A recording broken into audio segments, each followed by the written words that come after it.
Carl no se lo podía creer. Pensaba que todo aquello era fruto de su imaginación. Era nuevo en la ciudad, acababa de llegar, se acababa de mudar. Y quizás los empleados le estaban tomando el pelo. Pero con el paso de los días y con el paso de las semanas, esas impresiones iban a más.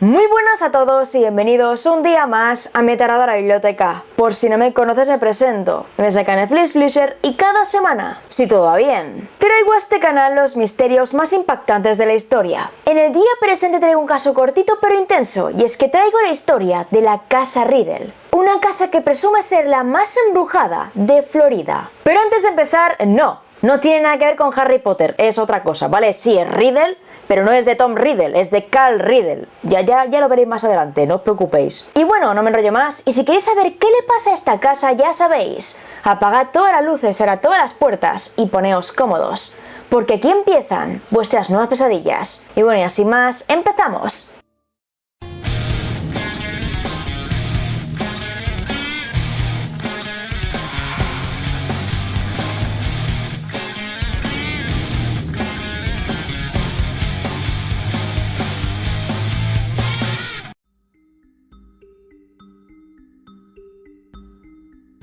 Esta historia comienza el 1 de julio de 1905, cuando Henry Flagler, dueño de una importante compañía hotelera, decidió construir una preciosa casita en el 327 de Acacia Street, en West Palm Beach, muy cerca del antiguo cementerio de Woodlawn.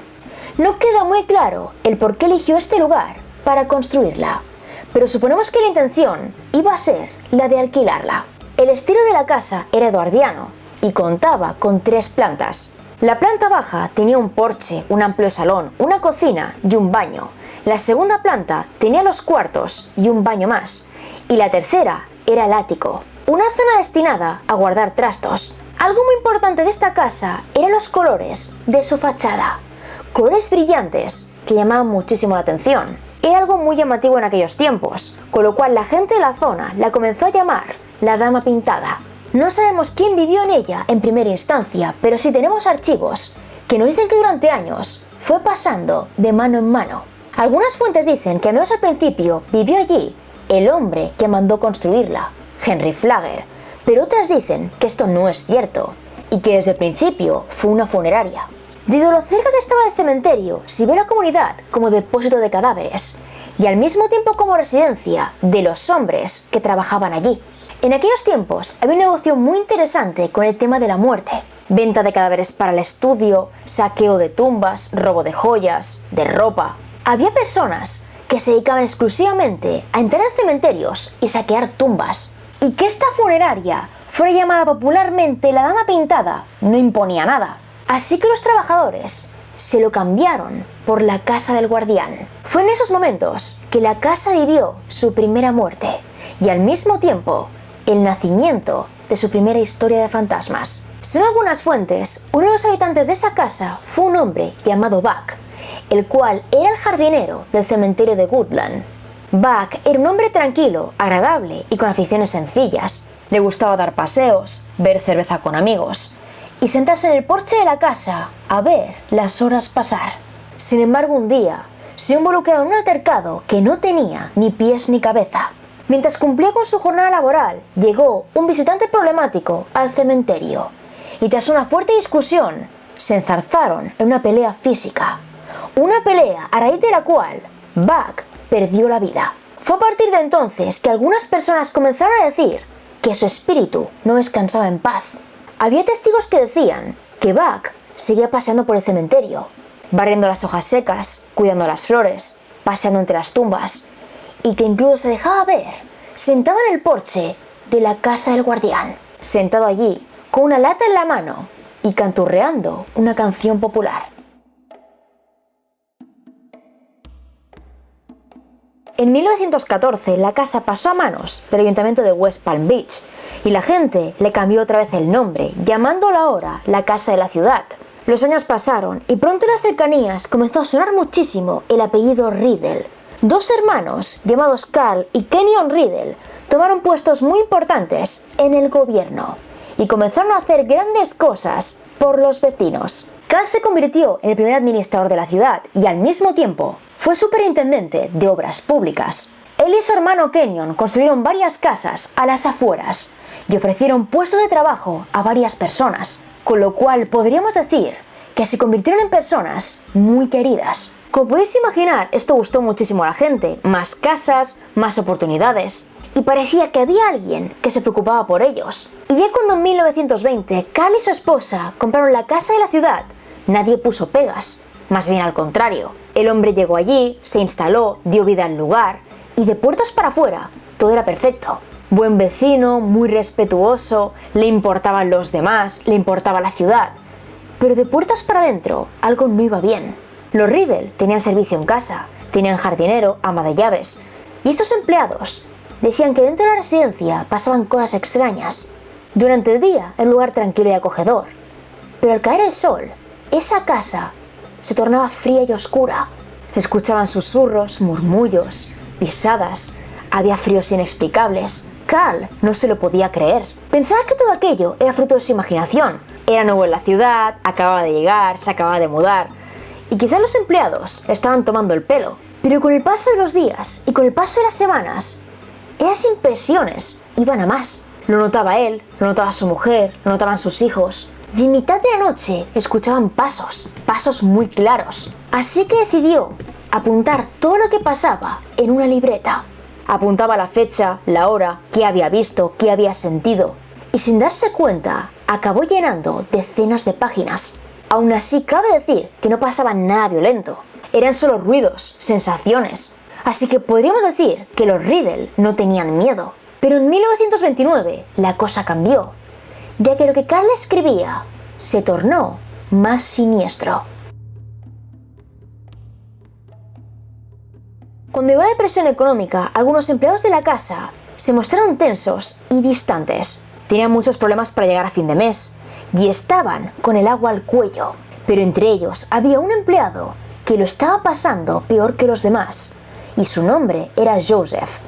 Según dicen, Joe, que así le llamaban, siempre había tenido algún que otro problema. Años atrás fue acusado de un delito que no cometió, y pese a quedar libre, la gente del pueblo hablaba mal de él. Le seguían acusando, señalando con el dedo, y su reputación quedó manchada para siempre. Pero aún así, Carl Riddle confió en él y le dio un puesto de trabajo en su casa. Se dice que Joe era una especie de manitas, y se fundía una bombilla, y se rompía algo, si las tuberías no iban bien. Si pasaba cualquier cosa, Carl le hacía llamar y Joe aparecía al instante. Este hombre parecía un buen tipo, hablaba bien con los demás, no se metía en líos, no bebía en exceso. Era un trabajador casi perfecto, pero llegada la crisis, su comportamiento comenzó a cambiar.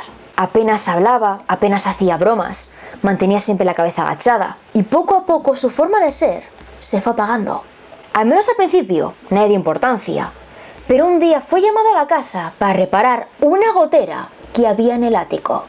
Y ahí, la tristeza de Joe llamó la atención a todos. El hombre llegó, saludó con pocas ganas, y tras decir que en un par de horas la gotera estaría arreglada, fue escaleras arriba y se hizo silencio. Pasó una hora, otra, y viendo que Joe no bajaba del ático, el ama de llaves fue a buscarlo. Fue entonces cuando descubrió que este hombre se había ahorcado mientras trabajaba. Él mismo pasó una soga por una viga y después se ahorcó. La muerte de este sujeto afectó muchísimo a la familia y estuvieron apesadumbrados durante largo tiempo. Joe era muy querido por todos ellos y no podían entender por qué hizo algo así.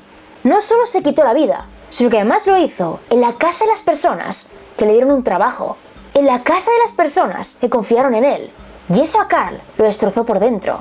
Los días y las semanas fueron pasando y de la nada Carl Riddle escribió una nueva entrada en su diario. Y es que tras la muerte de ese hombre, en su casa ya no solo había fríos inexplicables, sino también pasos muy firmes que subían y bajaban del ático. Esas pisadas eran demasiado reales. Eran pasos firmes, pesados y sonoros. Pero cuando Carl corría el pasillo a ver qué o quién la estaba provocando, allí no había nadie.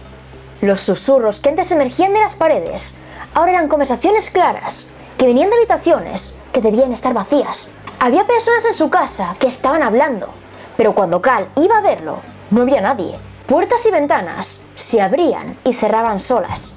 Y era algo tan exagerado que los empleados empezaron a dimitir. Tenían problemas económicos, querían trabajar, pero ninguno de ellos quería hacerlo en esa casa. Los Riddle eran buenas personas, buenos jefes, pero trabajar para ellos era un infierno. Y uno tras otro, todos los trabajadores dejaron la casa. El fenómeno paranormal continuó durante todo el siglo XX y su intensidad creció tanto que los Riddle acabaron mudándose. Pero aquí llega una parte que llama la atención, ya que según algunas páginas, los Riddle no vendieron la casa, sino que más bien la fueron alquilando. Ellos amaban la casa, amaban la construcción, la pintura de la fachada, lo amaban todo de ella, pero por los fantasmas no podían vivir allí. Y por ello durante un tiempo otras familias vivieron allí. Pero no pasaron de los 6 meses. En cuanto veían lo que estaba pasando, hacían las maletas y se iban sin más. Viendo este problema, los Riddle alquilaron la casa como posible negocio, como tienda, como taller, como restaurante, pero ninguno de ellos llegó a funcionar.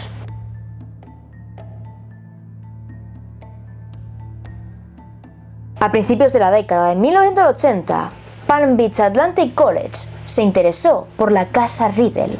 Habló con los dueños y decidió utilizarla como dormitorio femenino.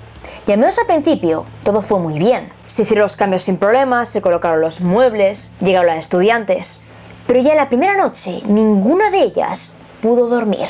Esto podría achacarse los nervios. A que iban de casa de los padres a una residencia, a que se medio independizaban, a que iban a estudiar. Pero en esa casa había algo extraño. Había ruidos que venían de todas partes, pero de ninguno al mismo tiempo. Había fríos, presencias, susurros. Y la atmósfera era tan pesada que era imposible pegar ojo. Se extendió el rumor de que en esa casa pasaban cosas raras, y las estudiantes no se querían quedar allí. Cambiaban de residencia, se iban a otra, y lentamente la casa Riddle se quedó vacía. Con lo cual, en unos pocos años, Palm Beach Atlantic College abandonó el proyecto. La casa se quedó vacía durante algunos años más, y finalmente se programó su demolición. ¿Pero qué pasa? Que en 1995 Cal Riddle falleció y esta propiedad pasó a manos de su sobrino, John Riddle. John era presidente del comité de Yesteryear Village, un parque histórico, y decidió que esa casa debía conservarse, por lo que tras mover unos cuantos hilos, tuvo una reunión con la junta directiva de la Feria del Sur de Florida. Tras varias charlas, acordaron que esta casa debía desmantelarse y reubicarse dentro del parque, para que así otras personas pudieran conocer parte de su historia. Hicieron una petición formal, enviaron los documentos y su solicitud fue aceptada. Se puso un presupuesto de $50.000 y se creó un grupo de 60 voluntarios dispuestos a desmontar y trasladar esta casa.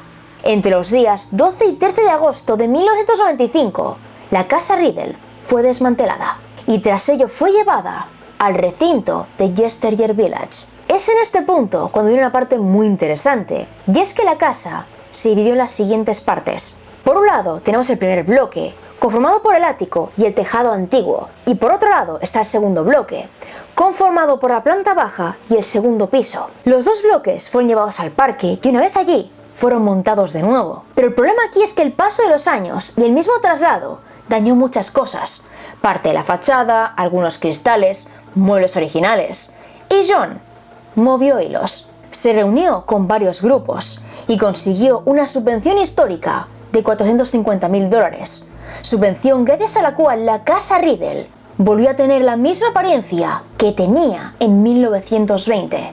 Y es ahí cuando todo vuelve a ocurrir. Muchos trabajadores que estaban restaurando la casa dijeron que sus herramientas desaparecían solas. Desaparecían, cambiaban de lugar, cambiaban de habitación, y un pintor aseguró haber sido atacado por un cubo de hierro. El hombre aseguró que estando solo en la casa, un cubo voló hacia él y le dio en la cabeza. Y en otra ocasión, todas las puertas y ventanas de la casa se cerraron de golpe, rompiéndose todos los cristales. En ese momento no había corrientes de aire y nadie entendió qué había pasado, con lo cual todos los presentes dejaron el trabajo y John Riddle tuvo que buscar una nueva plantilla.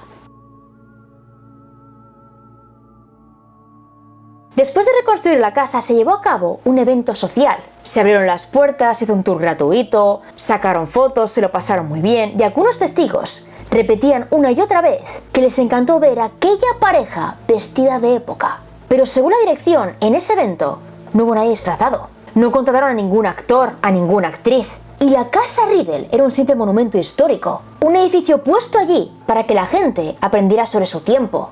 Poco a poco más visitantes hablaban de esa pareja y decían que en esa casa se notaban cosas extrañas, con lo cual el parque en el que estaba la casa llamó a varios expertos para que vieran si allí estaba pasando algo raro, si en la Casa Riddle realmente había fantasmas. Y por increíble que parezca, algunos dijeron que en ese lugar había 4 entidades. 4 entidades divididas en 2 bloques. En el primer bloque había energías residuales y entidades pacíficas. Entidades tales como una mujer, un hombre que presuntamente podría ser Buck y un niño pequeño. Y en el segundo bloque había manifestaciones muy violentas. Y en ellas algunos afirmaban que estaba el espíritu del tal Joseph, el hombre que se ahorcó en el ático en 1929. Viendo que las leyendas no abandonaban la casa, se creó un tour de fantasmas para los más curiosos. Y muchísimas personas lo han aceptado y han dejado reseñas en internet como las siguientes. Espíritu extremadamente enojado. Joseph es un espíritu extremadamente enojado, el más enojado de los 3 fantasmas que rondan la casa. Mientras él se queda en el ático, se sabe que vaga, tira del pelo y tira cosas. Cometí el error de apoyarme sin darme cuenta en la puerta del ático e inmediatamente escuché que algo se caía ahí dentro. Visita reciente con la familia. Fue a visitar la Casa Riddle hace un mes. Éramos los únicos visitantes de Yesteryear Village ese día. Cuando fuimos a entrar a la Casa Riddle, estaba cerrada. Un voluntario fue a por la llave. Mientras esperábamos, vi una figura en la ventana de arriba con un vestido blanco. Casi instantáneamente, mi hija me preguntó si veía la figura con un vestido blanco en aquella ventana. Prueba positiva para mí. Sé que la casa estaba vacía y cerrada, y mi hija vio exactamente lo mismo que yo. Muy genial. Una sensación de otro mundo, también definida en el interior. Especialmente en el dormitorio del niño que hay en el piso de arriba. Y en la entrada de las escaleras del ático. En el año 2008, Cazadores de Fantasmas hizo un programa allí y supuestamente captaron muchísimas evidencias. Pero aún así, ahora es tu turno. ¿Tú qué opinas del caso? ¿Y crees que la Casa Riddle está realmente embrujada? Y bueno chicos, hasta aquí el vídeo de hoy. Si os ha parecido interesante el caso, no olvidéis dejarme un buen like y un comentario aquí abajito, ya que ese pequeño gesto ayuda muchísimo al canal, especialmente en los temas paranormales, porque no se mueven mucho y YouTube pues no me los recomienda.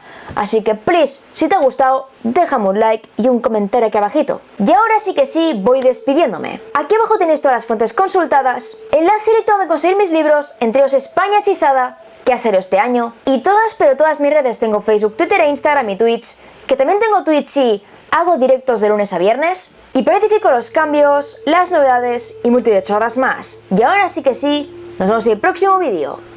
¡Chao!